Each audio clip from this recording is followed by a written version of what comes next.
অনেক মানুষ রয়েছে যারা বৃদ্ধ বয়সে এতটাই খাই খাই করে, এতটাই খাম খাম করে যে সব তার লাগবে। উচিত নয়। উনি জানেন না যে আল্লাহ তাআলা নবী তাদের ব্যাপারে কি বলেছে।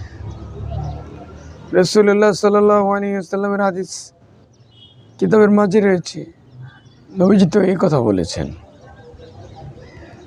যে মানুষ যখন বৃদ্ধ হতে থাকে দুইটা আশা তার জোয়ান হতে থাকে। একটা হলো অনেক দিন বেঁচে থাকার নেশা তার ভিতরে পেয়ে বসে, আরেকটা হলো অনেক সম্পদ রয়েছে, সম্পদগুলোর বাউন্ডারি করতে হবে, ঠিকঠাক করতে হবে, কেউ দখল করলো কিনা, কোনো ডেভেলপ করা যায় কিনা চিন্তা করেন। সে কতদিন বাঁচবে? 70 বছর বয়স হয়ে গিয়েছে, সে এখনও জমির আইলগুলো মাপতে থাকে, জমির সীমানা নির্ধারণ করতে থাকে, অথচ তার গায়ের কাপড় কিনা রেডি হয়ে গিয়েছে। অপরপক্ষে আপনাকে আল্লাহ তাআলা যেভাবে আপনার সময়কে ব্যয় করতে বলেছেন ওভাবে ব্যয় করতে হবে। আর যদি না করে থাকেন, একটা সময় এসে আপনি বোকার স্বর্গে বসবাস করবেন। আপনি ভাববেন আপনাকে আরও টাইম দেওয়া হোক, আরও সময় দেওয়া হোক, আপনি আরও অনেক বেশি ভালো কাজ আপনি করবেন। আপনাকে এই সময় দেওয়া হবে না। আপনাকে আল্লাহ তাআলা চিনেন, আপনার সম্পর্কে জানেন, যার কারণে আপনাকে দুটা নিয়ামত দেওয়া হয়েছে।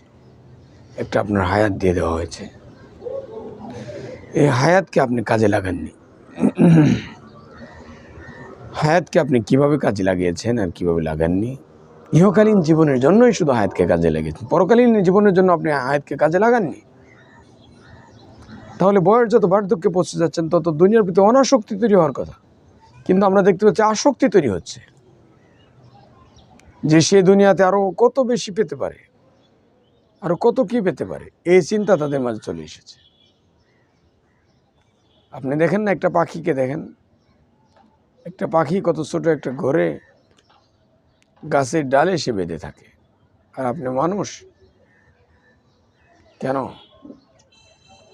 আপনি মানুষের কাতার থেকে দূরে রয়েছেন? মানুষ হলে আপনাকে নেক আমলের দিক দৌড়াতে হবে। মানে বোধ আমল যত সুন্দর করে উপস্থাপন করা হোক, আপনার করার কথা নয়। এই জন্য আমাদেরকে দেখবেন অনেক সময় অনেক ধনাঢ্য মানুষ, কিন্তু তারপরে জায়গায় 1 ইঞ্চি পরিমাণ ছাড়ে না, বৃদ্ধ হয়ে গেছে, তার সন্তানরা ভোগ করবে, নাতিরা ভোগ করবে, কিন্তু সে 1 ইঞ্চি জায়গা ছাড়তে রাজি নয়। এই জন্যই কিতাবে যে রয়েছে যে মৃত ব্যক্তি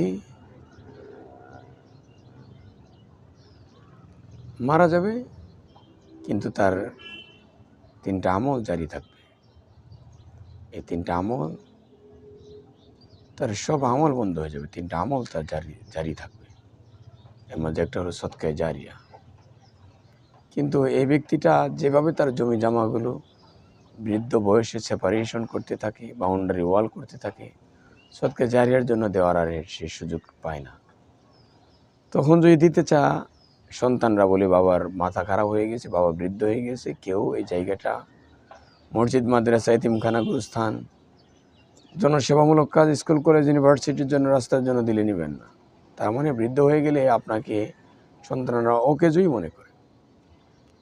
এই জন্য আপনার হাতে সময় থাকতে এটা কাজে লাগাতে হবে।